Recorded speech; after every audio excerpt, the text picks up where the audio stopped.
Muy buenos días. Hoy vamos a continuar nuestro estudio de la obra del Espíritu Santo. La semana pasada estudiamos sobre la iluminación. Hoy vamos a continuar con algo que está estrechamente relacionado a la iluminación. Y como cada domingo, doy un breve resumen de lo que vimos la semana pasada para tener el contexto de lo que vamos a ver hoy.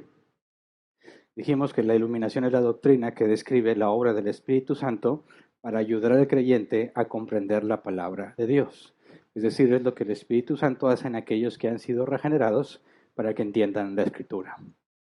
Ya demostramos hace semanas que el hombre natural no puede comprender las cosas de Dios, ¿verdad? Porque se requiere el Espíritu Santo para que puedan discernirlas. Entonces, cuando alguien es regenerado, aunque sigue teniendo un cuerpo natural, Dios renueva su mente, renueva sus deseos, su voluntad, sus aspiraciones, sus motivaciones. Todo en la persona cambia. No completamente, ¿verdad? Seguimos todavía sujetos al pecado. Pero entonces, ¿qué sucede ahora en la vida del creyente regenerado que hace que comprende o empieza a comprender la Escritura? Dijimos, es lo que se llama iluminación. Es la renovación de nuestro entendimiento que menciona el apóstol Pablo. Y dijimos que es gradual. Es esa iluminación la que nos permite entender pasajes de la Escritura, conectar pasajes que ya sabíamos, pero nunca habíamos visto la relación entre ellos, de manera que crecemos en entendimiento. Entonces, nosotros crecemos como cristianos y vamos cada vez más acercándonos a la estatura del varón perfecto por medio de la obra del Espíritu Santo, iluminando nuestras mentes para que podamos comprender la palabra de Dios. Vimos también que la iluminación es una obra soberana del Espíritu Santo, es decir, Él ilumina a quien quiere, ¿verdad? Y la cantidad de iluminación que quiera darla. Sabemos que todos los que han nacido de nuevo son iluminados, pero no todos son igualmente iluminados, ¿verdad? Algunos reciben mayor iluminación de parte de Dios que otros. Y vimos que también hay sabiduría en eso, ¿verdad? Si es un acto soberano del Espíritu Santo, Él se reserva el derecho de decidir qué tanta iluminación te concede. Pero a algunos les ha dado más iluminación. Y la responsabilidad bíblica es que uses el don que se te ha dado para servir a tus hermanos, ¿verdad? Y a quien más da, más se le demanda. La abundancia de uno debe suplir la necesidad de otro, dice en la Escritura. De manera que aquellos que han recibido mayor iluminación tienen la responsabilidad de enseñar a los que tienen menos iluminación. Pero todos, por medio del Espíritu Santo, seremos iluminados al escudriñar la palabra o al escuchar la palabra fiel predicada. Entonces una persona puede recibir iluminación escuchando a un maestro bíblico, ¿verdad? Porque se le está exponiendo la palabra de Dios. El maestro de la iluminación que Dios le ha dado es el medio para iluminar a los que están escuchando. Sin embargo, el enfoque principal y el medio principal debe ser nuestro estudio de la palabra de Dios. Por medio de escudriñar la escritura, encontraremos que Dios iluminará nuestras mentes. Entonces, cuando algunos tienen más iluminación que otros y ayudan a esos que tienen menos iluminación, están mostrando amor, ¿verdad? Pero los que no tienen la mente iluminada como a otros, por los dones que Dios les haya concedido, no significa entonces que no pueden ayudar a los demás, ¿verdad? De lo que se te ha dado, tú compartes. De manera que tenemos distintos dones y cada uno debe usar los dones que Dios le dio para edificar a sus hermanos. No todos mostramos el amor de la misma manera a nuestros hermanos, porque no todos tenemos los mismos dones. Entonces, no niego y creo que no negamos ninguno de nosotros que hay cristianos bien intencionados que confunden la iluminación con la revelación, ¿verdad? Lo explicamos la semana pasada, la diferencia entre ser iluminado y lo que significa recibir revelación de parte de Dios. Pero aquellos que hacen esta confusión producen serios problemas teológicos, serios problemas de congruencia en la escritura y provocan errores y tropiezo. Entonces, partiendo de la doctrina de la iluminación, continuamos el día de hoy con la doctrina de la persuasión. Porque el primer paso es que tu mente sea iluminada. Ahora entiendes lo que está escrito. No todo, ¿verdad? Yo mencioné el caso del primer versículo que yo pude comprender. Aunque el método estaba equivocado, Dios tuvo misericordia y me habló a pesar del método. Algo que nunca volvió a ser de esa manera. Dios me ilumina de otras formas. Pero el punto es que cuando tú aseguras que entiendes un pasaje, que el Espíritu Santo te iluminó, sigue la siguiente pregunta. ¿Cómo sabes que tu interpretación es correcta? ¿Cómo puedes decir que el Espíritu Santo te iluminó y tú estás convencido de que ahora sabes la verdad? Porque la persuasión es otra obra del Espíritu Santo. Empieza con la iluminación y sigue la persuasión. Y también hay mucha confusión con respecto a la persuasión y debemos aclararlo, porque aunque, como lo dije también la semana pasada, quizás ninguno había escuchado la doctrina de la iluminación, sin embargo, toda persona que ha nacido de nuevo la ha experimentado, ¿verdad? De la misma manera, quizás muchos de ustedes no han escuchado sobre la doctrina de la persuasión como una obra del Espíritu Santo. Sin embargo, creo, espero, que todos los que están entre nosotros que han nacido de nuevo la han experimentado y la experimentan día con día.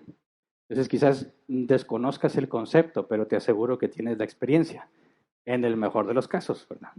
Entonces vamos a orar para empezar a estudiar. Señor, te damos gracias por este día. Gracias porque tus misericordias son nuevas cada mañana. Gracias porque no merecemos nada proveniente de ti, Señor, porque no somos los que deberíamos de ser. No somos perfectos como tú eres perfecto. Sin embargo, Señor, has decidido regalarnos la justicia de Cristo y nos ves como si fuésemos Cristo mismo. No tomas en cuenta nuestras rebeliones ni nuestros pecados y por eso te glorificamos y vivimos para mostrar nuestra gratitud a ti. En esa intención, Señor, de mostrar gratitud, venimos a pedirte que nos enseñes, que nos ilumines y que nos persuadas, que nos permitas comprender, Señor, qué significa la obra del Espíritu Santo de la persuasión, que podamos entender cómo la has aplicado en nosotros y podamos entender cómo la aplicamos con otros, Señor. Te lo rogamos en el nombre de Jesús. Amén. Bien, empecemos a analizar y lo primero que quiero que veamos es el versículo de donde afirmamos que tiene que haber una persuasión del Espíritu Santo en la vida del creyente, porque es lo que dice el apóstol Pablo en Romanos 8, versículo 14 al 17. Romanos 8, 14 al 17 dice, porque todos los que son guiados por el Espíritu de Dios son hijos de Dios. Y ustedes no recibieron un espíritu que de nuevo los esclavice al miedo, sino el espíritu que los adopta como hijos y les permite clamar, Abba, Padre. El espíritu mismo asegura a nuestro espíritu que somos hijos de Dios. Y si somos hijos, somos herederos, herederos de Dios y coherederos con Cristo, pues si ahora sufrimos con Él, también tendremos parte con Él en su gloria. Ahora, la parte que nos interesa de estos versículos, la parte fundamental es el versículo 16, que dice el Espíritu mismo asegura a nuestro espíritu que somos hijos de Dios. Versión Reina Valera 60 de este mismo versículo. El Espíritu mismo da testimonio a nuestro espíritu de que somos hijos de Dios. Entonces la NBI dice que nos asegura. La Reina Valera 60 dice que da testimonio. En el original, si tú buscas esa palabra, asegura o da testimonio, en nuestro idioma son dos, pero en el griego es una, se traduce como testificar o dar testimonio. Ahora, si yo le pregunto a un cristiano qué es un testimonio, ¿qué crees que me va a contestar? Es cuando le cuentas a alguien cómo te convertiste. ¿No? Es cuando le cuentas a alguien, mira, corría el año de 1986, yo tenía un pantalón de mezclilla azul y tenis blancos, una chaquetilla y estaba yo parado bien a gusto y de repente alguien me llevó una publicación chic. ¿Alguien se acuerda de cuáles eran esas? Bueno, revelaron su edad, ¿verdad? Estos pequeñas mini historias, ¿verdad? Ilustradas, tú ibas leyendo la historia y te llevaba a o pretendía llevarte al Evangelio, pretendía comunicarte una verdad bíblica y llevarte al arrepentimiento, ¿verdad? Entonces, cuando tú le preguntas a un cristiano qué es un testimonio, muchos de aquella generación te van a decir, es cuando tú le cuentas a alguien lo que Dios hizo en tu vida. Y a mí me decían que tú tienes que decir siempre que esto es para la gloria y la honra de Dios, ¿no? Para que no fuera vanagloria. Pero no es lo que está hablando aquí. La palabra de Dios, cuando habla de testimonio, si vamos al diccionario Oxford, idiomas de Oxford, dice prueba que sirve para confirmar la verdad o la existencia de una cosa. Declaración que hace una persona para demostrar o asegurar la veracidad de un hecho por haber sido testigo de él. Y la Real Academia Española define testimonio como prueba, justificación y comprobación de la certeza o verdad de algo. Entonces, quiero aclarar que cuando dice la palabra que el Espíritu mismo da testimonio a nuestro espíritu y la NBI dice que asegura, Las dos traducciones son válidas, ¿verdad? Una es literal, la de la Reina Valera 60, que se traduce tal cual testimonio, y la NBI, que es una traducción más activa, nos comunica que efectivamente hay algo que está asegurando, porque el testimonio es una prueba, justificación, comprobación de la certeza o verdad de algo. Entonces, ser testigo es decir, a mí me consta, yo tengo información que demuestra que esto o aquello es verdad. Por lo mismo puedes decir que esto demuestra que esto o aquello es falso. Entonces, según las palabras de Pablo, todo el que ha nacido de nuevo tiene el testimonio interno del Espíritu Santo que le asegura que en verdad es hijo de Dios. Ahora, esto puede ser complejo y medio difícil de comprender, porque quisiera ponerte un ejemplo. Fíjate bien, el apóstol Pablo dice, tienes el testimonio interno del Espíritu Santo que asegura que en verdad eres hijo de Dios. Yo he conocido muchas personas y yo mismo pasé por esa situación cuando encuentras la verdad bíblica acerca de la adopción. Eres hijo de Dios, ¿verdad? Y yo crecí en una doctrina que te enseña que nadie sabe si se va a salvar o no. Y al final de los tiempos todos debemos de tener la esperanza que alcance salvación. Me enseñaron que de ninguna forma puedes estar seguro de que eres salvo. Pero cuando tú vas a la Escritura y dice que el Espíritu Santo te asegura que tú eres hijo de Dios, está hablando de una certeza que a mí nunca me enseñaron, ¿verdad? Y eso me genera un conflicto. ¿Cómo puedo saber que yo realmente soy hijo de Dios? ¿Qué responderías a esa pregunta? Imagínate esta situación hipotética. Alguien te pregunta de la escuela del trabajo, y tú eres cristiano, ¿verdad? Espero que digas que sí, ¿verdad? Sí. Ok. Se supone que los cristianos son hijos de Dios, ¿verdad? Sí. Bueno, ¿cómo sabes que tú eres hijo de Dios? ¿Qué le responderías? ¿Cómo sabes que tú eres hijo de Dios? Bueno, imagínate que le respondes, porque el Espíritu Santo le asegura a mi espíritu que soy hijo de Dios. ¿Qué opinas de esa respuesta?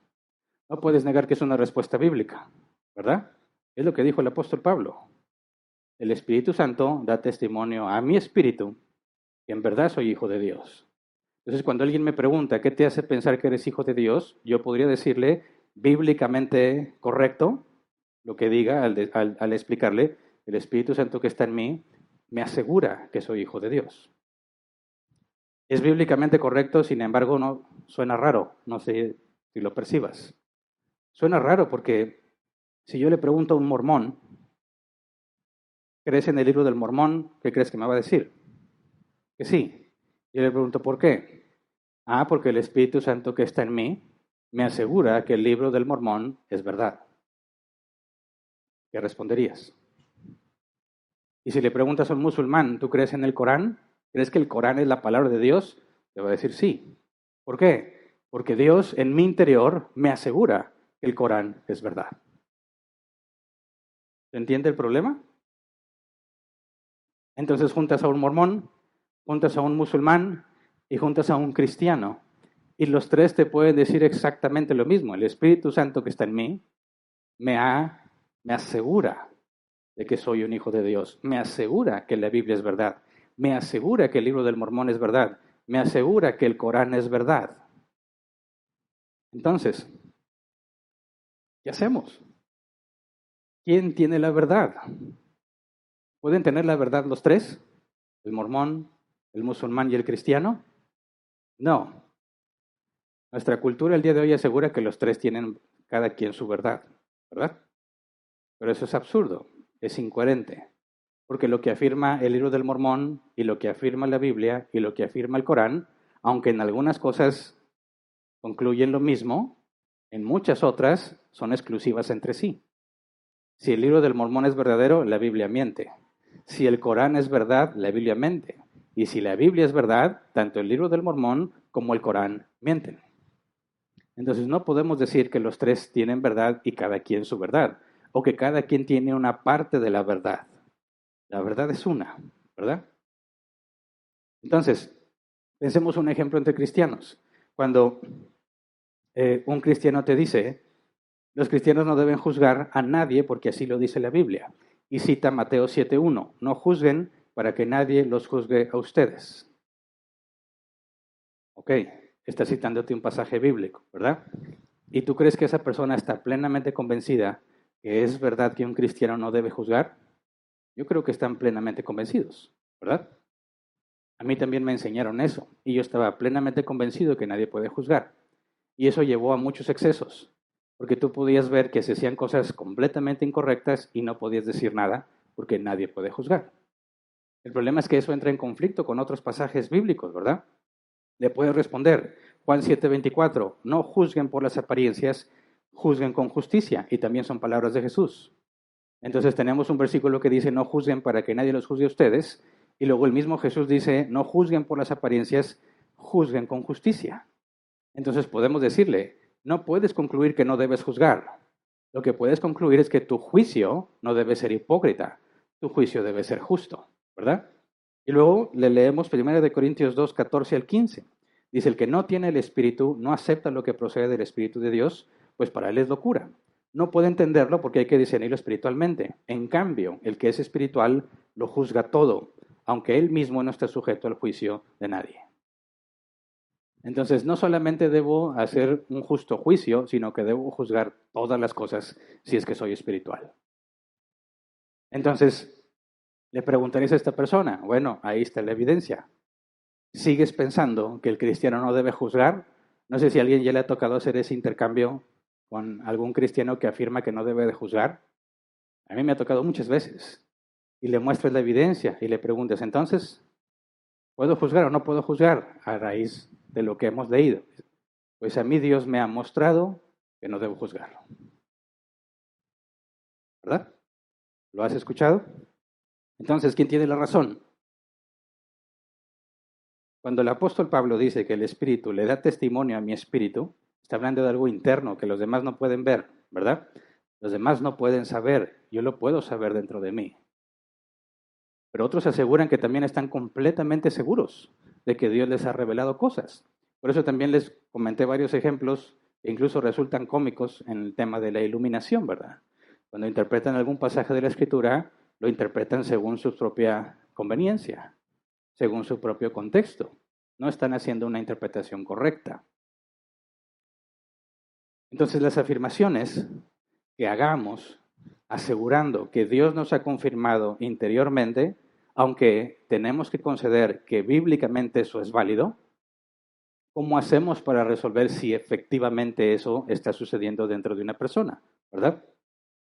Si regresamos al ejemplo primero, te preguntan, ¿tú eres cristiano, verdad? Le respondes que sí. Se supone que los cristianos son hijos de Dios, ¿verdad? Le dices que sí. ¿Cómo concluyes o cómo sabes que tú eres hijo de Dios? Y respondes, porque el Espíritu Santo le asegura a mi espíritu que soy hijo de Dios.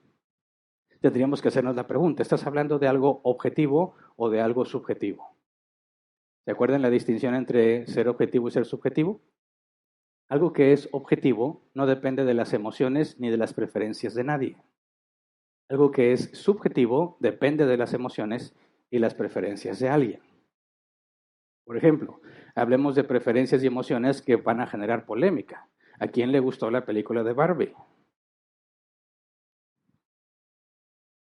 Los voy a meter en problemas, porque hay mucha oposición contra esa película. Y también entre los cristianos hay oposición y entre los mismos cristianos hay quienes dicen que es una buena película. ¿Verdad? ¿Qué opinas? ¿Ya viste Sonido de Libertad? ¿Qué tanta promoción le han hecho? Algunos han dicho, muy buena película. Y tú dices, no, pésima película. Bueno, deberías verla. Está hecha con fundamentos cristianos, principios bíblicos. Y los dicen sin ningún problema en las cámaras. Podemos deducir si algo es verdad o es mentira, sí, si hacemos distinción entre lo que es objetivo y lo que es subjetivo. Ahora, voy a citar a Richard Dawkins, el biólogo ateo más famoso del mundo, que según él mismo no es ateo, sino agnóstico, ¿verdad?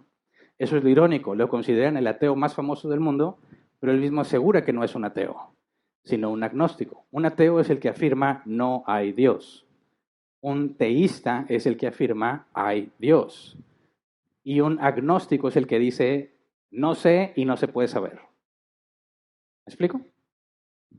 Richard Dawkins, el ateo más famoso, él mismo dice de sí mismo, yo no soy ateo, yo soy agnóstico. Pero si escuchas sus discursos y si lees sus libros te das cuenta que no habla como agnóstico.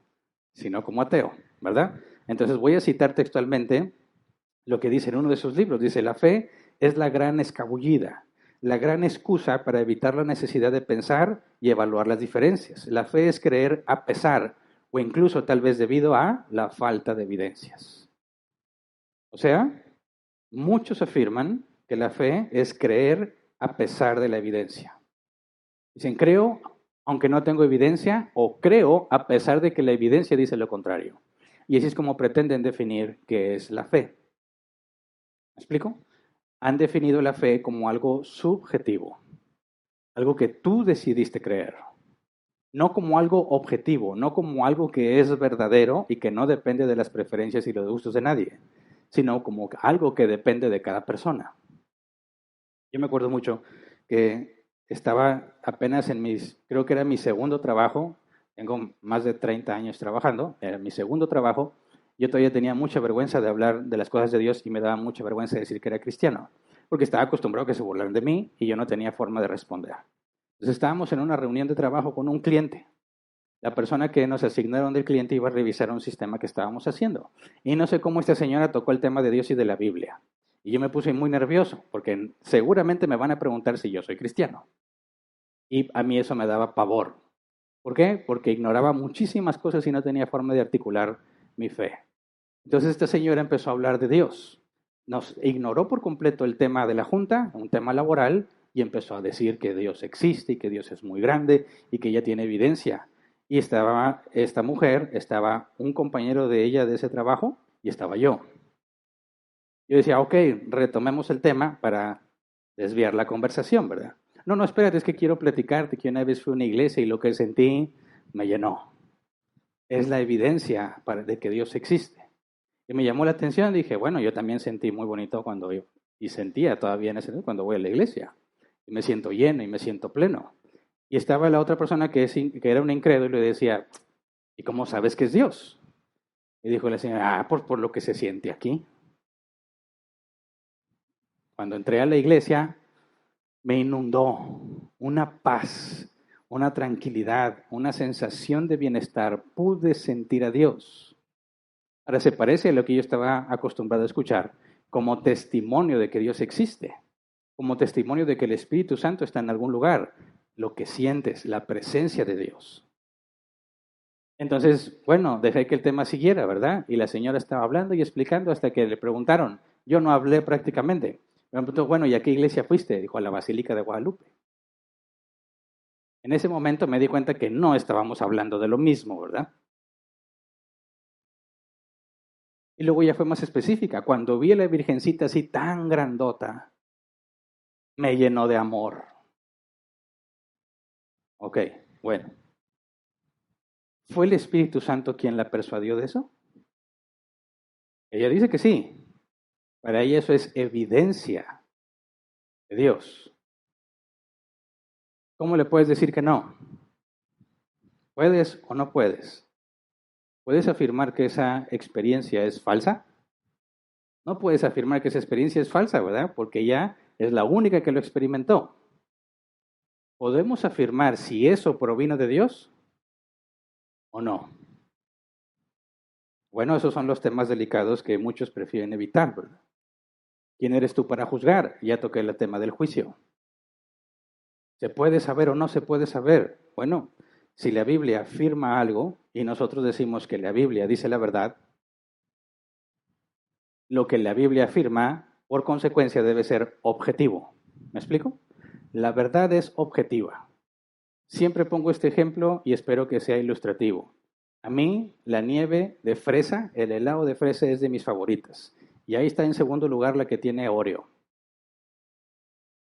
Yo puedo argumentar que el helado de fresa es el más delicioso del mundo. Y yo sé que aquí a algunos no les gusta el helado de fresa. Bueno, ¿puedes probar que estoy equivocado? ¿Sí? Podemos hacer una estadística en la congregación para determinar quiénes prefieren el helado de fresa y quiénes no. Ok, pero ¿eso comprueba que el helado de fresa no es el mejor del mundo? No. ¿Puedes probarme que el helado de fresa es lo más desagradable que una persona puede consumir? Tampoco, porque para mí no es desagradable. Estamos hablando de cosas subjetivas. Que sea subjetivo implica que depende de ti, depende de tus preferencias, depende de tus emociones. Por ejemplo, la comida también puede ser decidida emocionalmente, ¿verdad? ¿Quién de aquí se identifica que para celebrar algo tiene que haber comida? Levante la mano. La mayoría, ok. Eso explica muchas cosas, ¿verdad? Hoy has estado muy feliz, ¿verdad? Ok.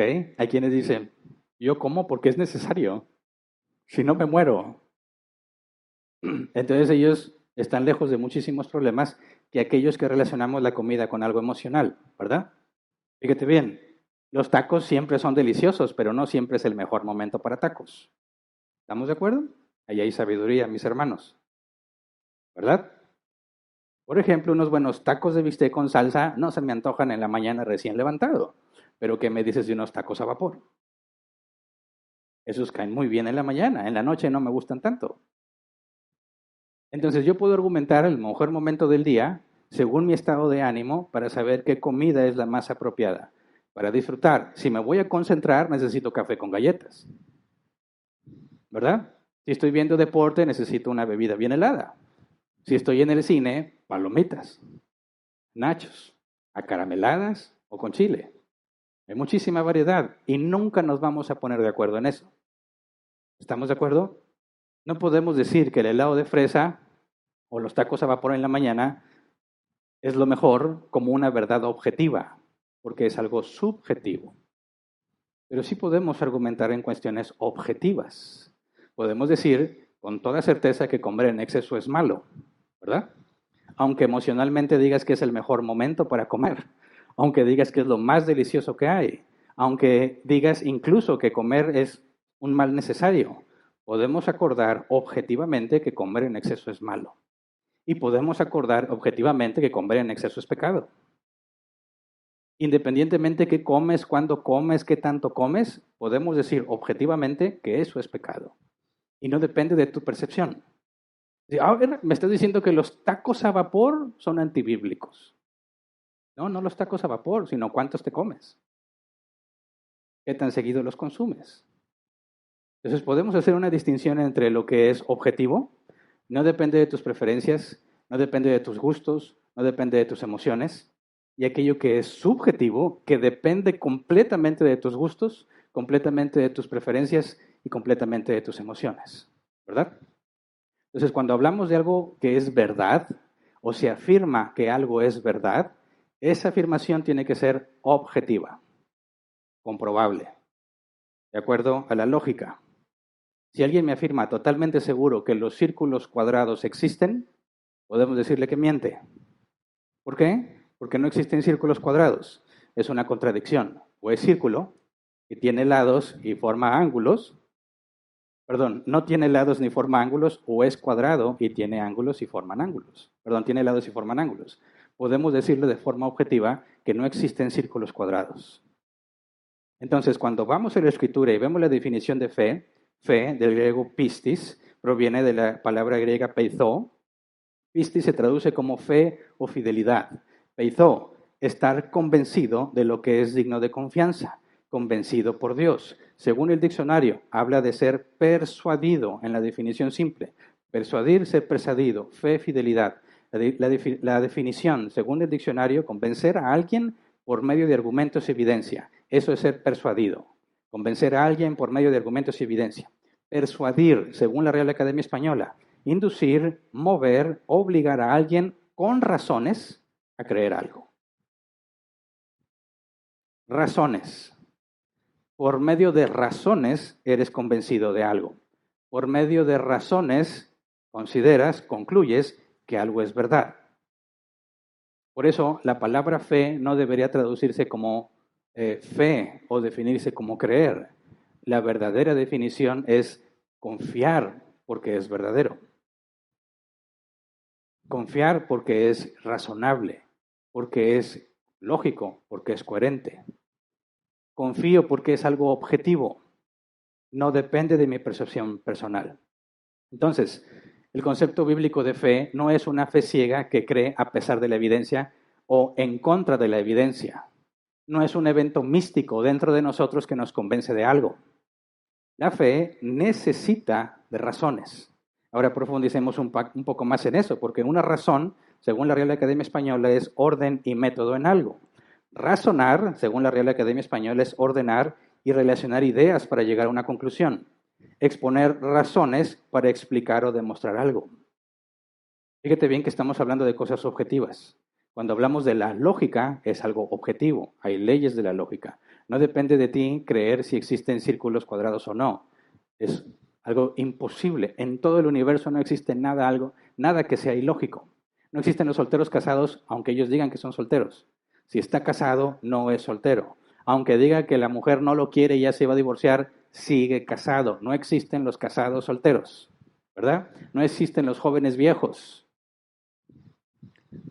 Es una contradicción lógica. Entonces, cuando hablamos de razonamiento, que es lo que se requiere para que podamos tener fe, si soy persuadido por medio de razonamientos, por medio de argumentos y evidencias, un razonamiento es una serie de conceptos encaminados a demostrar algo o para persuadir o mover a oyentes o lectores.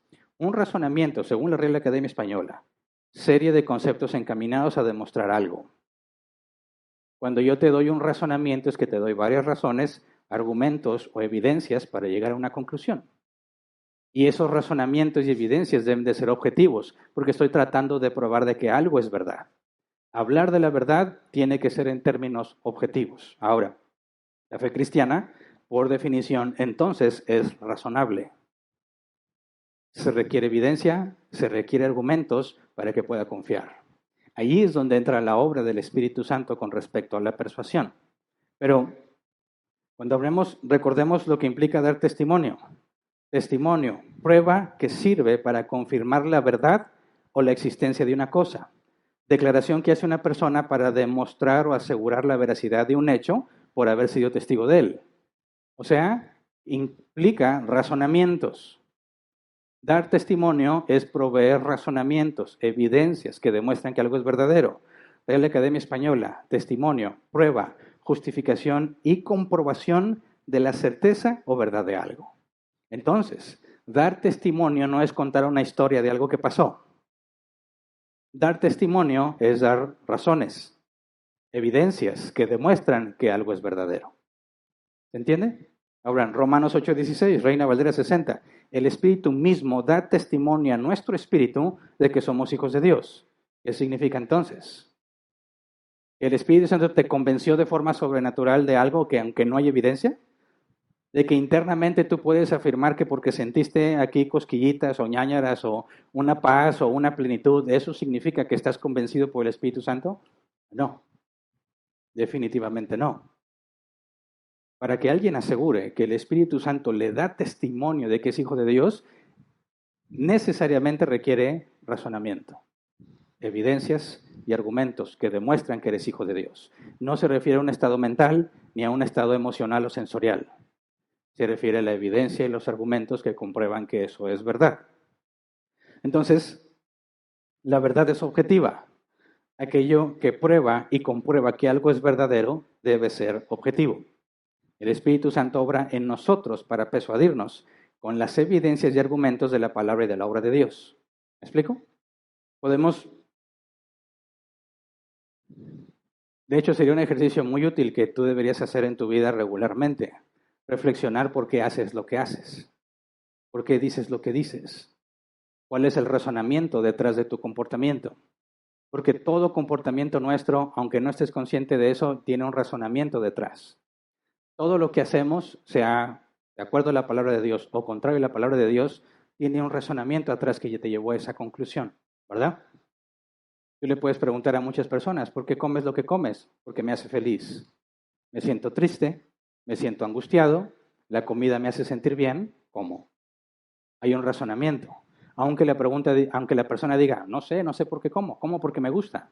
Bueno, el hecho de que esa persona ignore la lógica que hay detrás, que lo lleva a hacer lo que hace, no significa que no hay un razonamiento detrás de eso. ¿Me explico? Cuando decimos cosas, cuando hacemos cosas, cuando omitimos cosas, hay un razonamiento atrás. Y cuando decimos que somos cristianos y la Biblia afirma que el Espíritu da testimonio, eso implica que hay un razonamiento que nos lleva a concluir que lo que dice la Escritura es verdad. No estamos hablando de creer ciegamente o sin evidencia o en contra de la evidencia. Estamos diciendo que fuiste persuadido por los argumentos y por la evidencia. Y los cristianos deben de ser capaces de poder articularlo. Entonces, podemos decir con toda certeza que si juntas a un mormón, a un musulmán y un cristiano, y los tres afirman que el Espíritu Santo, que Dios les ha convencido de que es verdad, podemos llegar a una conclusión de quién tiene la verdad, ¿verdad? ¿Cómo? Examinando sus argumentos, examinando sus evidencias. ¿Me explico? ¿Qué es lo que afirma el Corán? En muchas cosas dice lo mismo que la Biblia, en otras no, de hecho la contradice. La Biblia afirma explícitamente que Jesús murió y resucitó. El Corán afirma que Jesús no murió, sino que parecía que había muerto. Eso es una contradicción. Que si el Corán dice la verdad, entonces no tiene ningún sentido el Evangelio. Porque si Cristo no murió, no pagó. No fue el Cordero de Dios que quita el pecado del mundo. Invalida por completo todo el Nuevo Testamento si el Corán dice la verdad. La Biblia dice: en el principio creó los cielos y la tierra, ¿verdad? Y hablamos de una creación ex nihilo, es decir, no había nada y Dios creó todo. Nuestros amigos mormones aseguran que Dios es uno más en la serie de infinita en el pasado de dioses que han existido y que tú un día te vas a convertir en uno de ellos. Es una contradicción directa. Bueno, ¿quién tiene la verdad? Analicemos. ¿Cuál es la evidencia de la resurrección, la muerte y resurrección de Jesús? Ya lo hemos estudiado aquí desde el púlpito. La evidencia histórica a favor de la muerte y la resurrección de Jesús. Por lo tanto, concluyo que el Corán miente. Y si el Corán, porque también el Corán afirma que la Biblia dice la verdad, y al mismo tiempo afirma que Jesús no murió, entonces el Corán se contradice. Porque si el Corán dice que la Biblia es verdad y al mismo tiempo niega lo que la Biblia dice, entonces hay una contradicción lógica en el Corán.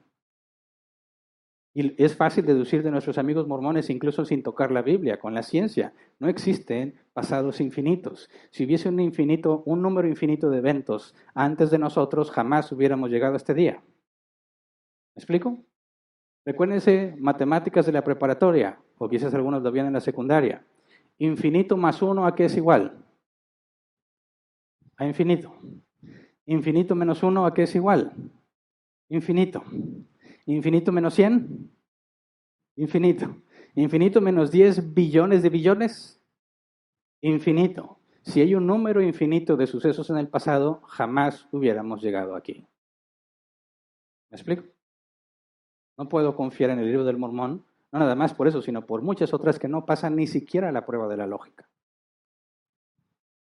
Fíjate bien, ahora estoy hablando de cosas objetivas, no de la plenitud y la paz que sienta el musulmán, o de la plenitud y la paz que sienta nuestro amigo mormón, sino de lo que es objetivo, de lo que es evidencia y de lo que es un argumento.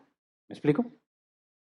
Entonces, tenemos que entender bien las evidencias y los argumentos para poder entender de qué forma fuimos persuadidos. Porque voy a poner un problema más en la mesa.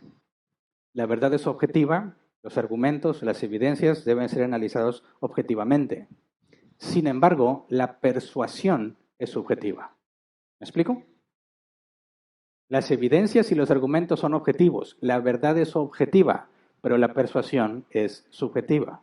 ¿A qué me refiero? Este ejemplo se lo escuché a R.C. Sproul y me aclaró de una manera muy simple este asunto y se los quiero contar tal como lo escuché de él. No sé si es un hecho verdadero o él se lo inventó o alguien se lo contó, pero dice que había un hombre que según él se llamaba Charlie, y Charlie era un hombre casado, y una mañana decidió que no iba a trabajar, que no se iba a levantar de la cama porque afirmaba que estaba muerto. Llega la esposa y le dice: Charlie, ya es tarde, levántate y vete al trabajo. Y le dice: mujer, tú no sabes, yo no puedo ir a trabajar y no me puedo levantar. ¿Por qué? ¿Te sientes mal? No. ¿Te pasa algo? No, es que estoy muerto. La mujer se ríe y piensa que está bromeando, ¿verdad? ¿Cómo vas a estar muerto si estás hablando conmigo? Quizás tú también estás muerta, le dice. Entonces ella se preocupa y le llama al doctor. Doctor, tengo un problema con Charlie. No se quiere levantar de la cama porque asegura que está muerto. Por favor, venga enseguida. El doctor acude al domicilio y se encuentra con Charlie. Saca su estetoscopio, saca, ¿cómo se llama el que mide la presión? No me acuerdo. Toma sus signos vitales, le toma la presión y le dice, Charlie, tienes todos los signos vitales que indican que eres una persona viva. No estás muerto, Charlie. Dice, doctor, usted no sabe. Yo estoy convencido de que estoy muerto. Pero mira, el pulso, mira tu respiración, aquí está. Claramente, escúchalo. Tu corazón latiendo con el estetoscopio, escúchalo. Estoy muerto, doctor. Estoy muerto. No puedo levantarme. El doctor, a pesar de intentar darle evidencias y argumentos, dice, no, yo no puedo lidiar con esto, llamen a un psiquiatra. La señora arregla una cita con un psiquiatra y como pueden se llevan a Charlie, lo trasladan en el coche y lo llevan con el psiquiatra. Llega con el psiquiatra y la esposa le dice, mi esposo Charlie asegura que está muerto, por favor ayúdeme. Entonces el psiquiatra se pone a pensar y dice, bueno, podemos llegar a una serie de conclusiones, le dice a Charlie, por ejemplo, de una manera física evidente, aquellas personas que están muertas, la sangre no fluye por su cuerpo. ¿Estás de acuerdo, Charlie? Suena lógico. Ok. Podemos comprobar que una persona muerta, la sangre no fluye por su cuerpo si tan solo le pinchamos un dedo. ¿Alguna vez te han hecho un análisis de sangre? Tienen que pinchar el dedo para que la sangre fluya y entonces puedan tomar una muestra. Dice, bueno, Charlie, vamos a la morgue. Están en un hospital. Trasladan en una silla de ruedas a Charlie porque está muerto y no puede caminar, él asegura, ¿verdad? Lo llevan a la morgue, sacan unos cuerpos, pinchan los dedos de los cadáveres y dice, ¿fluye sangre? No. ¿Ya ves? Un cadáver no fluye sangre por su cuerpo porque está muerto. ¿Estamos de acuerdo, Charlie? Estoy de acuerdo. Ahora, dame tu dedo. Charlie le pone el dedo, pincha el dedo y sale sangre. Charlie, ¿cómo ves? Dejamos en claro y ahí demostramos que los cadáveres, los muertos, no fluye sangre por su cuerpo. Pinchamos los dedos de los cadáveres y confirmamos que la sangre no fluye por sus cuerpos. Pero mira tu dedo, Charlie. Sangre. Eso demuestra que no estás muerto, sino que estás vivo. Estamos de acuerdo que se le dio evidencia objetiva, ¿verdad? Irrefutable, ¿verdad? Charlie, ¿qué opinas? Charlie sonríe y le responde al psiquiatra. Le dice, a final de cuentas, resulta que los muertos sí sangran. ¿Entiende? Se le entrega evidencia objetiva, argumentos objetivos, irrefutables, pero Charlie no es persuadido. Está convencido de que está muerto. La verdad es objetiva, los argumentos y las evidencias deben de ser objetivos, sin embargo la persuasión depende de la persona. Ahora, creo que todos hemos experimentado algo similar. ¿Alguna vez has tratado de hablarle del Evangelio a alguien? ¿Alguna vez has tratado de probar que la muerte y resurrección de Jesús es un hecho verificable? ¿Has presentado los argumentos a alguien, sea creyente o no, sobre por qué estás afirmando algo en la Escritura? A mí me ha pasado muchísimas veces y al principio sufría mucho, porque por más que le dices, mira, la predestinación es bíblica, y decía, no, no es bíblica. Claro que es bíblica. Vamos al primer capítulo de Efesios, donde dice que Dios en amor nos predestinó. Ahí dice. No lo puedes negar porque ahí dice. ¿Estamos de acuerdo? A los que de antemano, ¿verdad? Amó, los que conoció de antemano, a esos predestinó. Cualquier cristiano que diga que es bíblico y que es cristiano tiene que afirmar que la predestinación es bíblica porque la Biblia lo dice. ¿Estás de acuerdo que la Biblia lo dice? Sí. Entonces, ¿estamos de acuerdo que la predestinación es bíblica? No. No sé si has experimentado la frustración que eso te hace sentir. Que presentes argumentos clarísimos, autoevidentes, irrefutables, que demuestran que lo que estás diciendo es verdad. Y aún así la persona dice, no. ¿Lo has vivido? Creo que sí. Cualquiera que se haya atrevido a hablar de su fe cristiana, con cristianos o con incrédulos, eso pasa muy seguido.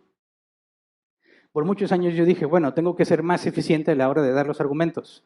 Tengo que ser más claro a la hora de presentar las evidencias para que crean. Y jamás lo he logrado. Jamás. A nadie he podido persuadir de mis argumentos. Entonces, ¿para qué les dices? ¿Para qué pierdes tiempo con esas personas? ¿Para qué tenerles paciencia si a fin de cuentas tú no puedes hacer que se convenzan? Están decididos de que no es así. Yo lo he vivido mucho en mi trabajo. Los que tengo en mi equipo son muchachos jóvenes, 24, 25 años. Hacen muchas locuras. Hago lo posible por hacerles ver que moralmente eso está mal, de una forma objetiva. Alguna vez dicen, oye, sí es cierto, pasa el tiempo y dicen, no, no es cierto. ¿Cómo que no es cierto? ¿Y todo lo que te expliqué? No, no me convence. Pero no puedes decir que no te convence. Para que digas que no te convenzo, tendrías que decir, esto que dijiste está mal, ¿verdad? Porque la conclusión es obvia. Y aún así no quieres. Les digo, es que el problema no es que no entiendas, el problema es que no quieres. ¿Me explico? Ahora, es ahí donde estamos hablando de la obra del Espíritu Santo, la persuasión. Porque evidencia y argumentos los hay por montones que prueban que debe de haber un Dios.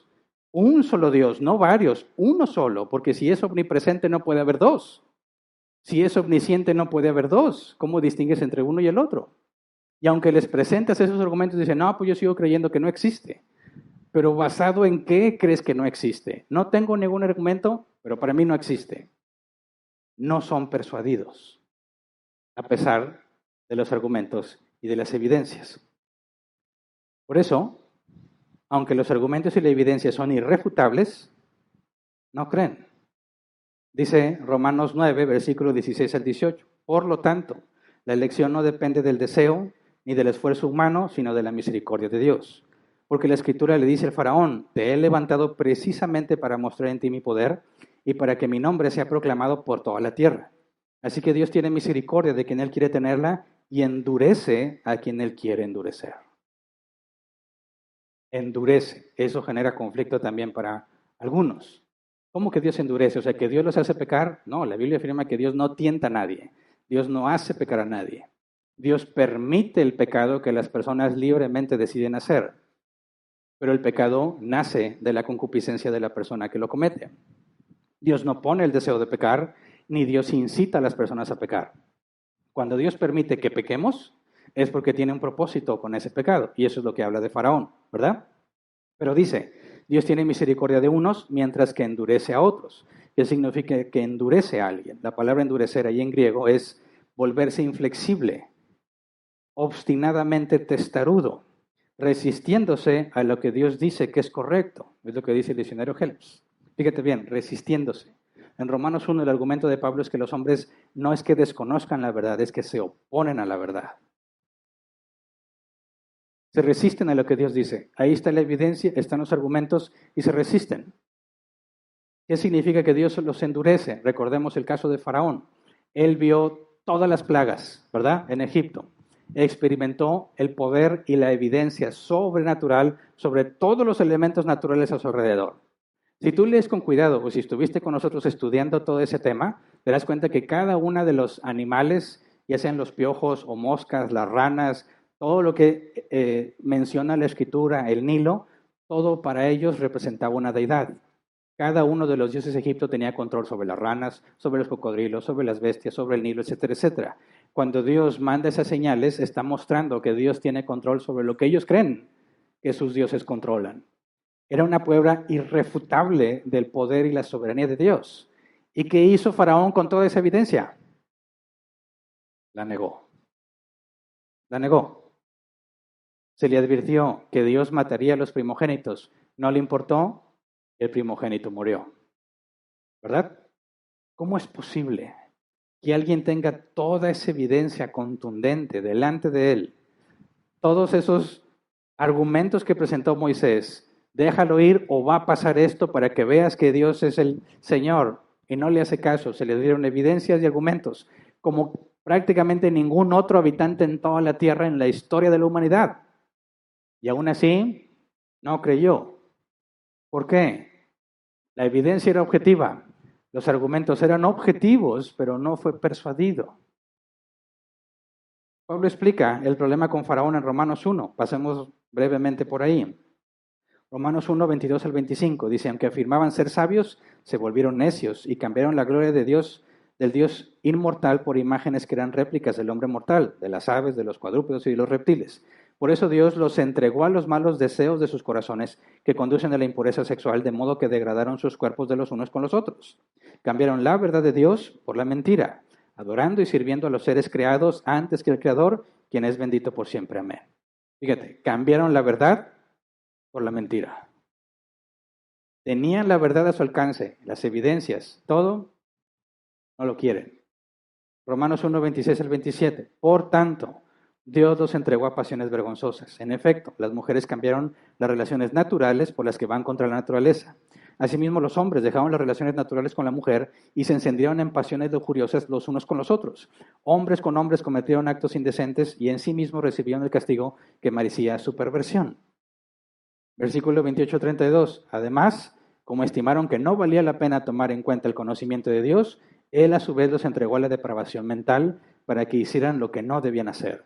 Se han llenado de toda clase de maldad, perversidad, avaricia y depravación. Están repletos de envidia, homicidios, disensiones, engaño y malicia. Son chismosos, calumniadores, enemigos de Dios, insolentes, soberbios y arrogantes. Se ingenian maldades, se rebelan contra sus padres, son insensatos, desleales, insensibles, despiadados. Saben bien que según el justo decreto de Dios, quienes practican tales cosas merecen la muerte. Sin embargo, no solo siguen practicándolas, sino que incluso aprueban a quienes las practican. Fíjate bien el argumento del apóstol Pablo. Conocen la verdad, tienen la evidencia de la verdad y aún así lo niegan. Entonces, no es la verdad lo que va a persuadir a una persona. No son los argumentos los que van a persuadir a una persona. Faraón presenció y experimentó toda la evidencia y aún así no creyó. Dios lo dejó hacer lo que él quiso. Eso significa que Dios endurezca a alguien. Cuando tú tratas de persuadir a una persona de la verdad del Evangelio y no quiere, a pesar de los argumentos y la evidencia, Dios le está permitiendo seguir haciendo lo que él quiera hacer. Porque nosotros jamás vamos a persuadir a alguien de la verdad del Evangelio. La persuasión es un regalo de Dios. Las evidencias en Egipto eran irrefutables, sin embargo, Dios no le concedió ser persuadido por esas verdades. La fe es un regalo, ¿verdad? Que se recibe por gracia. Y fe es ser persuadido por Dios. La persuasión es un don del Espíritu Santo. Es algo que el Espíritu Santo hace en el creyente, no de forma ajena o independiente a los argumentos y a las evidencias, sino que cuando se te presentan los argumentos y las evidencias objetivos e irrefutables, es el Espíritu Santo quien hace que tu duro corazón y tu duro entendimiento se rompa y te rindas ante la evidencia. Es el Espíritu Santo quien te quebranta y dices, soy pecador, es verdad, estoy haciendo el mal, necesito un Salvador. Esa es la persuasión, la obra soberana de Dios sobre sus elegidos, para que abracen la verdad de los argumentos y de las evidencias. Es el Espíritu Santo quien persuade de la verdad de la Escritura. No de forma mágica, sino por medio del estudio diligente. Demuestra que es razonable, que es coherente, que tiene sentido y que es verificable, históricamente incluso. Ningún descubrimiento arqueológico ha refutado la Biblia. Al contrario, han usado la Biblia para la mayoría de los descubrimientos arqueológicos relacionados con la Escritura.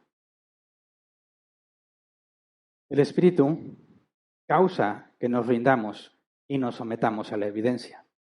El Espíritu nos persuade del poder de la evidencia, destruyendo nuestras propias percepciones y prejuicios que se oponen a la verdad.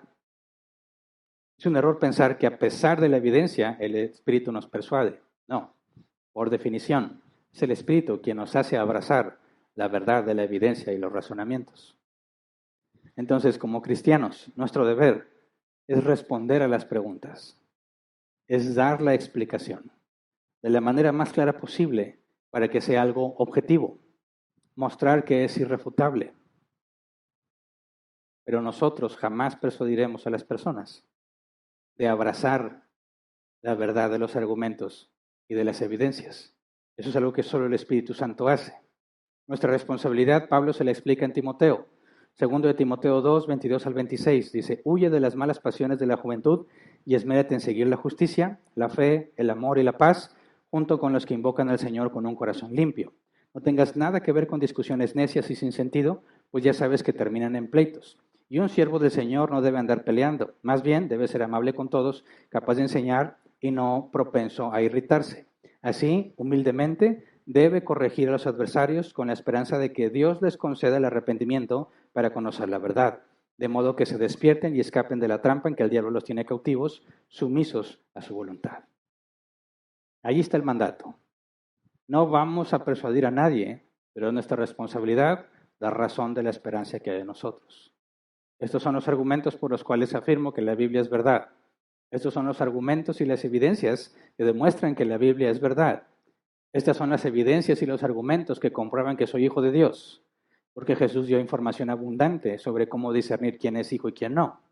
Al árbol lo conoces por sus frutos. Tenemos la responsabilidad de explicar en términos razonables, de forma objetiva, por qué creemos lo que creemos, porque algo es bueno, porque algo es malo.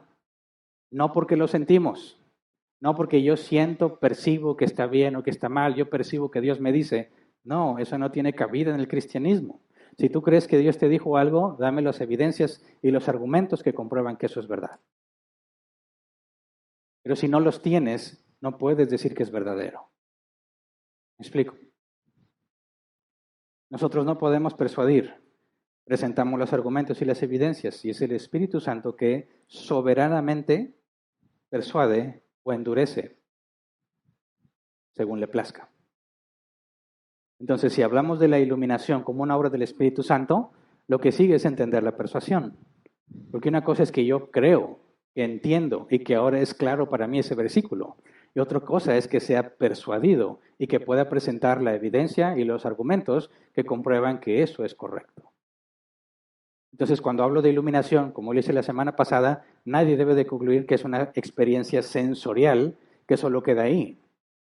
Claro que es innegable que sientes como que la mente se te expande, que ahora ves con claridad lo que nunca antes habías visto. Pero eso no significa que es verdad. Ser persuadido requiere razonamiento, argumentos, evidencias. Y eso se los puedes exponer a cualquiera para que razone y concluya. ¿Me explico? La verdad no depende de los individuos, la verdad es absoluta. Toda verdad proviene de Dios. Todo lo que Dios afirme es razonable.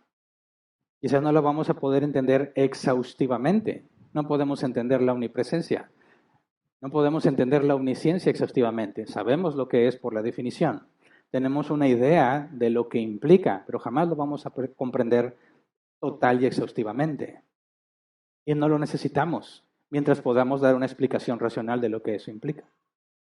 Entonces, cuando decimos que somos cristianos, cuando decimos que el Espíritu Santo da testimonio a nuestro espíritu, de forma innegable e irrefutable, implica que tienes que dar razón de la esperanza que hay en ti. Que tienes que articular los razonamientos y las evidencias que confirman que es verdad lo que dices. Eso pone una responsabilidad muy grande en todos nosotros, de estudiar, de entender por qué crees lo que crees, cómo se aplica y cómo lo enseñas a otros. Y que vamos a ponernos de pie y vamos a orar.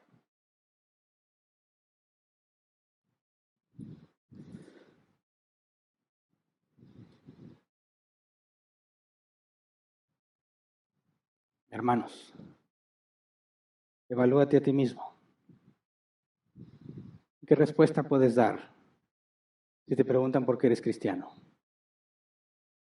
¿Qué respuestas puedes dar si te preguntan por qué crees en la Biblia? He notado no en nuestro país todavía, pero en nuestro país vecino, en Estados Unidos, que la comunidad musulmana se está volviendo muy activa, proclamando su propio evangelio. Y he visto videos donde confunden a muchos que se dicen cristianos, donde escuchan los argumentos de nuestros amigos musulmanes. He visto videos que dan tristeza cuando los cristianos afirman que tienen la verdad y se les cuestiona y son incapaces de formular un razonamiento para demostrarlo. Y no estoy hablando de asuntos complejos, asuntos muy simples, que damos por hecho y como los entendemos, no nos preocupa razonarlos. Sabemos que nuestro país vecino va adelantado unos 15, 20 años, ¿verdad? Y lo que pasa allá va a llegar aquí. Tenemos años hablando de la ideología de género y todo lo que está sucediendo allá, y aquí cada vez más se está pareciendo a como empezó allá. Los libros de la SEP, en los exámenes de admisión a la Universidad Autónoma de Nuevo León, para preparatorias y universidades, hay preguntas de la ideología de género que se consideran para saber si te aceptan o no en su institución. Nos estamos acercando. Tienes que saber dar respuesta. Si nuestros amigos musulmanes se ponen muy activos allá, van a empezar también a ponerse activos aquí. Y no es cuestión de temor, sino de evitar el engaño. Poder proclamar la verdad con seguridad, haciendo a un lado lo subjetivo, enfocándonos en lo objetivo. Ese es nuestro compromiso. Si tú lo entiendes tú y lo aplicas a ti, eres beneficiado. Si tienes una familia, tu familia se va a beneficiar con lo que tú sabes. Podrán comprender el Evangelio de una manera distinta, no como una creencia de abuelas, como me han dicho, sino como algo razonable y verificable. Podrás explicárselo a otros para ayudarles a tener mayor claridad e iluminación. Y podrás refutar a los que se oponen, como también es una obligación bíblica. Hay mucho beneficio en ponerse a estudiar, hermanos. Hay mucho beneficio en entender cómo razonar y cómo desglosar un problema para saber cómo proceder. Hay mucho beneficio en conocer cada vez más a Dios, para nosotros y para los que están con nosotros. Así que roguemos al Señor que nos ilumine y nos persuada de todo lo que dice su palabra. Así que oremos, Señor, perdónanos primero porque somos necios, porque cuando tenemos el deseo de hacer nuestra voluntad, tenemos el conocimiento que nos dice claramente que no es agradable a tus ojos y aún así decidimos hacerlos. Así es como todos pecamos. Todos pecamos, Señor, porque nos amamos más a nosotros mismos, e ignoramos la evidencia, ignoramos la prueba en nuestra propia vida, Señor, de tu poder. Ignoramos voluntariamente, Señor, el poder de la santidad, lo que implica caminar en santidad delante de ti, Señor, por complacernos a nosotros mismos. Por eso lo hacemos. Perdónanos, Señor, porque si volteamos hacia otras personas podemos pensar que saben muy poco, pero queremos pedirte perdón porque lo que sabemos no lo aplicamos. Perdónanos, Señor, porque nos dejamos llevar por nuestras emociones, porque decidimos en base a nuestras preferencias, dejando de lado tu palabra, Señor, haciendo lo que no te agrada. Perdónanos, Señor, porque, como dice tu palabra, el juicio empieza por tu propia casa. Antes de buscar, Señor, cómo ayudar a otros, cómo corregir, cómo enseñar, ayúdanos a primero poner los ojos en nosotros mismos, en asegurarnos que somos coherentes y congruentes en lo que hacemos de acuerdo a tu palabra, en asegurarnos que podemos dar respuesta, Señor. Si no la podemos dar, pon en nosotros el querer como el hacer, así lo afirma tu palabra, para que hagamos el tiempo necesario. Pongamos a estudiar, nos pongamos a investigar, nos pongamos a preguntar y poder llegar a conclusiones, poder saber cómo articular defensa de nuestra fe, de cada una de las cosas que afirma tu palabra, Señor. Algunas son muy complejas, otras son muy simples. Ayúdanos a crecer de lo simple a lo complejo. No queremos estar estancados, Señor. Queremos que nuestro cerebro esté activo. Tu palabra lo dice, que debemos amar al Señor con todo nuestro corazón, toda nuestra alma y toda nuestra mente. Ayúdanos, Padre, a entrenar nuestra mente para razonar, para poder separar lo que es objetivo de lo que es subjetivo, para poder, Señor, ser eficientes a la hora que hablamos de los argumentos y las evidencias en el Evangelio, pero conscientes de que somos incapaces de persuadir. Conscientes, Señor, de que, como dijo el apóstol Pablo, lo hacemos con la esperanza de que les concedas entender. Lo hacemos en amor con la esperanza de que escapen de la trampa del diablo. Ayúdanos, Padre, a ser pacientes y a ser tolerantes. Ayúdanos a entender, Señor, nuestra responsabilidad, de manera que ninguno de nosotros se afane en persuadir a las personas, que ninguno de nosotros pierda la esperanza porque no puede persuadir a alguien. Al contrario, Señor, ayúdanos a tener la conciencia tranquila de que si hemos presentado argumentos y evidencias objetivos, hemos cumplido nuestro trabajo. Para nosotros es imposible persuadir a las personas de la verdad de tu Evangelio. Eso tú ya lo definiste según tu soberana voluntad. Ayúdanos a aceptar tu voluntad. Ayúdanos, Padre, a avanzar en nuestro caminar cristiano. Ayúdanos a ganarnos el derecho de hablar, siendo coherentes y congruentes con lo que afirmamos creer. Ayúdanos, Padre, a hacer luz en las tinieblas en el mundo y ayudar y confortar a nuestros hermanos en Cristo. Ayúdanos, Señor, para que todo resulte en edificación y para la gloria de tu nombre. Lo pedimos en el nombre de Jesús. Amén. Pueden sentarse. Pasemos a la sección de preguntas.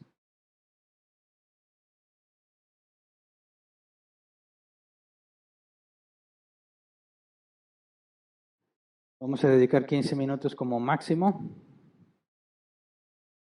a responder preguntas. Bueno, nada más hay una pregunta. ¿Ok? O expliqué muy bien o expliqué muy mal y nadie me entendió. Lo que sea, cual sea el caso, bueno, vamos a tratar de dar respuesta. Hace la primera pregunta, Marta Pilar Ruiz. Buenas tardes, pastor, bendiciones. Entonces, estas personas que no entienden la persuasión y argumentos que les das, ¿no tienen el Espíritu Santo en su corazón? Bueno, depende. Si tú les explicas de forma clara y objetiva la verdad del Evangelio, fielmente como es el Evangelio, y no creen, sabemos y podemos concluir que el Espíritu Santo no está en ellos, porque es el Espíritu Santo quien te convence de la verdad bíblica. Entonces, cuando tú compartes el Evangelio a un incrédulo y lo rechaza, sabes que Dios no ha decidido que ese día sea su salvación, pero de ninguna manera significa que nunca se va a salvar, ¿verdad? Porque Dios ha definido un día, la hora y el medio. El medio es el Evangelio. No sabemos si lo va a escuchar o si lo va a leer. El punto es que si Dios lo ha elegido para salvación, ha definido el momento en que ese hombre será regenerado, esa mujer será regenerada. Y si a mí me toca hablar con alguien que desprecia el Evangelio, no puedo concluir que va al infierno, porque no sabemos el plan de Dios. Ninguno de nosotros le ha dado un vistazo al libro de la vida para poder saber quién está y quién no está. Nos basamos en las evidencias. De los que afirman ser cristianos, buscamos sus evidencias. De los que no son cristianos, lo sabemos por sus evidencias, ¿verdad? De manera objetiva. Entonces no perdamos la esperanza. Cuando rechazan el Evangelio, lo más que podemos decir es, hoy no es el día de su salvación, quizás mañana sí, ¿verdad? También dice Marta Pilar, ¿a eso se refieren que debemos sembrar la semilla en nuestro prójimo? Bueno, podría aplicar. Yo más bien digo que es una piedra en el zapato, que oye más feo, ¿verdad? Sembrar una semilla es más bonito, y dices, ah, qué bonito, va a crecer una plantita. Mi forma de ver eso es una piedra en el zapato. ¿Por qué? Porque cuando tú quieres hacer lo malo y sabes que está mal, no lo disfrutas. Es como cuando tratas de caminar y tienes una piedra en el zapato. Por más que pretendas ignorarla, no puedes, porque te molesta.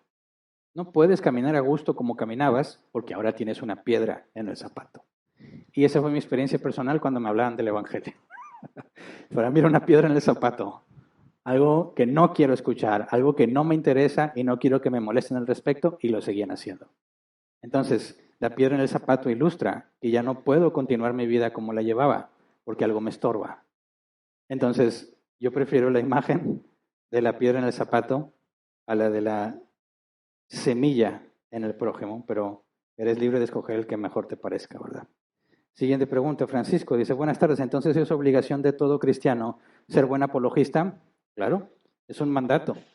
Pedro lo dice, debemos dar razón de la esperanza al que nos demande razón de la esperanza. Un cristiano, bueno, ¿qué es apologista? Aquel que presenta argumentos y evidencias para defender su fe. Sí, una definición muy sencilla. Todos los cristianos debemos ser apologistas en el sentido de saber presentar argumentos y evidencias que corroboran que lo que decimos es verdad. Si un cristiano no es buen apologista, no le quita lo cristiano, lo convierte en un cristiano negligente. Pero si el cristiano es nuevo, va a ser un pésimo apologista, ¿verdad? Que no sabe. Y no es su culpa. Va a tener que aprender, va a tener que estudiar, va a tener que preguntar. Y conforme avance en su crecimiento, en entendimiento y en santidad, va a adquirir la capacidad de poner en palabras sus razonamientos. Pero se requiere práctica. Hermanos, se requiere práctica. No es que estés leyendo y un buen día de repente te vas a explayar diciendo toda la evidencia y los argumentos. Te vas a equivocar mucho, muchísimo.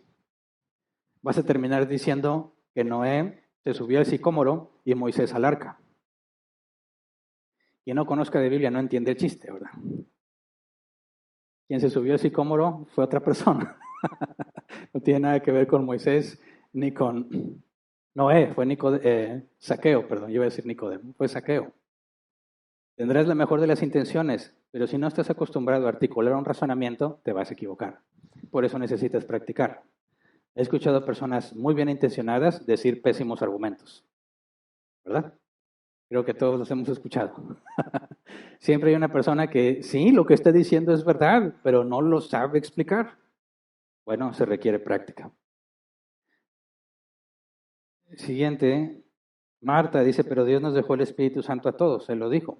Ah, sí, claro, pero recuerda que también lo del Espíritu Santo no es un acto místico o sobrenatural que te da la información y ya.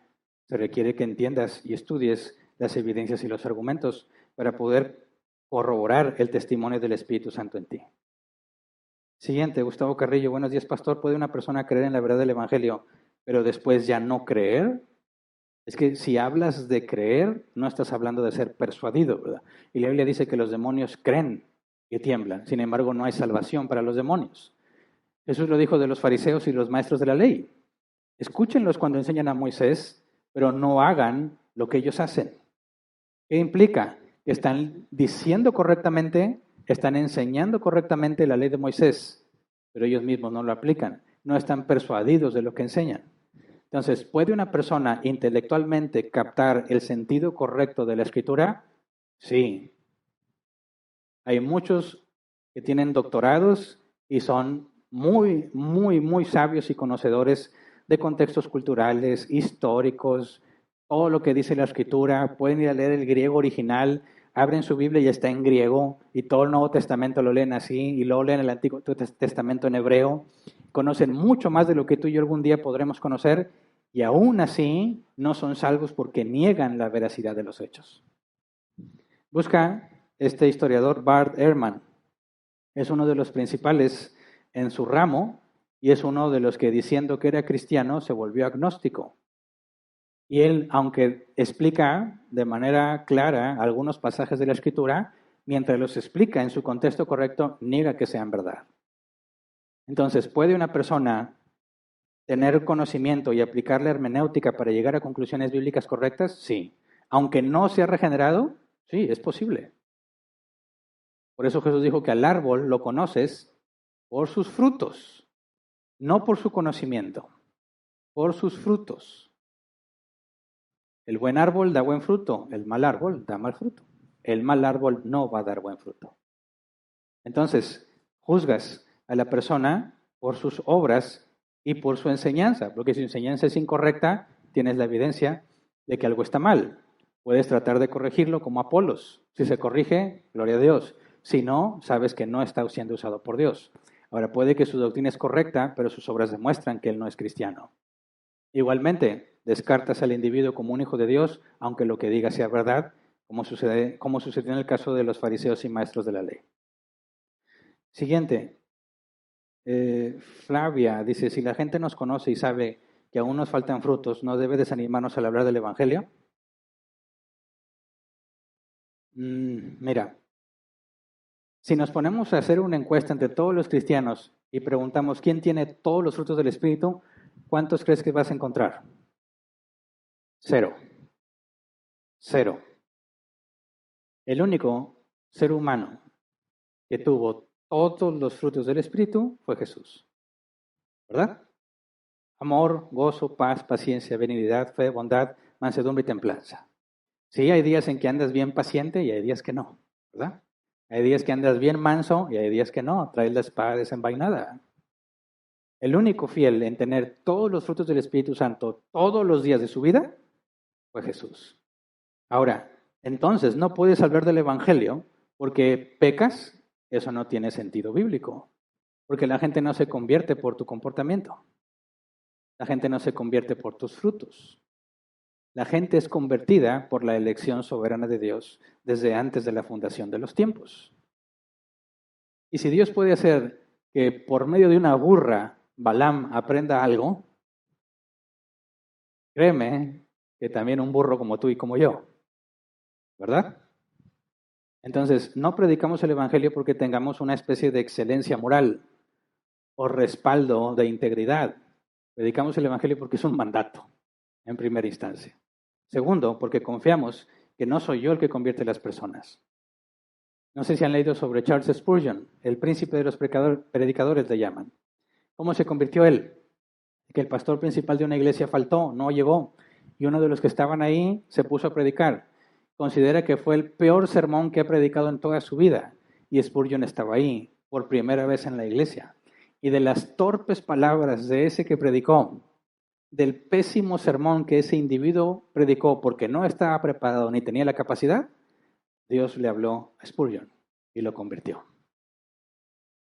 No eres tú, no es tu testimonio, no son tus argumentos ni el don para expresarte, es el Evangelio predicado, el poder de Dios para los que han sido llamados a salvación.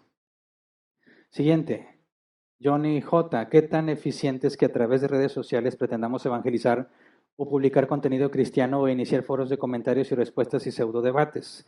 Si fuera de provecho, ¿cuál consideras que es la mejor forma de hacerlo? Mira, así como he escuchado y les comenté el testimonio de cómo fue que Spurgeon se convirtió al Evangelio, también hay relatos del mismo Spurgeon, se imprimían sus sermones y se aventaban a las calles y se reportaban personas que los leían y eran convertidos. Si tú piensas en esa técnica, mandar a imprimir sermones y soltarlos por las calles, sería el equivalente a publicar algo en Facebook, ¿verdad? ¿Es posible que alguien se convierta al Evangelio leyendo el Evangelio en una red social? Claro, porque sigue siendo el Evangelio. ¿Es posible que un falso maestro apóstata de lo peor hable del Evangelio y alguien sea convertido por su mensaje? Sí, porque es el Evangelio, no el individuo, ¿verdad? Entonces, ¿es válido que se publiquen cosas de contenido bíblico? Por supuesto, y favorable. Pseudo debates, ahí ya empiezo a entrar en dudas, ¿verdad? Porque con lo que yo he visto en las redes sociales, los que debaten no entienden por qué se debate. Están tratando de agredirse uno a otro y de convencerse uno a otro, y esa no es la razón por la que debates. Cuando tú quieres hacer un debate, sobre todo que es esto público, tu objetivo no es convertir o convencer a tu opositor, sino proporcionar evidencia y argumentos a la audiencia para que juzguen. ¿Me explico? Si tú maltratas a tu opositor, no entiendes el Evangelio, no entiendes la gracia. Si tú quieres convencer a tu opositor, le faltas al respeto, porque asumes que es un tonto ignorante que no llega a conclusiones. Respetas a tu opositor porque estás seguro de lo que cree. Mi objetivo es llegar a la audiencia, presentar las evidencias y los argumentos a la audiencia, por si acaso a Dios le concede alguno, entender. Cuando tú ves lo que hacen en las redes sociales, está muy, pero muy lejos de eso. No dudo que algunos lo hagan con muy buena intención, pero más bien es una pelea de mercado lo que hacen. Lo más sabio es no participar en esas cosas. Lo leí, no participes en discusiones vanas, sin sentido. Yo no tengo el poder de persuadir a mi opositor. Mi tarea nada más es presentar los argumentos y las evidencias. Entonces, lo que tú puedas hacer para mandar a donde sea posible la palabra de Dios es válido, es bueno, es agradable. Cuando se inventó la imprenta, la explotaron al máximo para eso. Si hubieran tenido redes sociales, hubieran hecho lo mismo. Nosotros también podemos hacerlo siempre y cuando enfoquemos la enseñanza bíblica y el Evangelio, no en estar debatiendo cosas que no se hagan de forma correcta. Siguiente, Rubén, ¿cómo puedo persuadir a alguien a que actúe de modo cristiano? Respuesta fácil, no puedes. Acabo de explicarlo. No puedes persuadir a nadie. Ni siquiera te puedes persuadir a ti mismo. Si no puedes persuadirte a ti mismo, ¿cómo piensas que puedes persuadir a alguien más? Aun cuando pecamos, ¿oras a Dios para pedir perdón y ya? No, no puedes orar nada más para pedir perdón. Tienes que rogarle, cámbiame, porque no puedo cambiarme a mí mismo. Cámbiame, hazme entender, hazme amar las cosas que tú amas y aborrecer lo que no amas, porque estoy haciendo y amando lo que aborreces. Tienes que suplicarle al Señor que te transforme, porque no eres capaz de cambiarte a ti mismo. Mucho menos serás capaz de persuadir a alguien más. ¿Son todas las preguntas? ¿Sí? ¿Ok? No he escuchado el timbre, pero ya no hay preguntas, entonces terminamos con la sesión. Bueno, también terminamos entonces con la transmisión. Si Dios quiere, continuamos estudiando la obra del Espíritu Santo la próxima semana.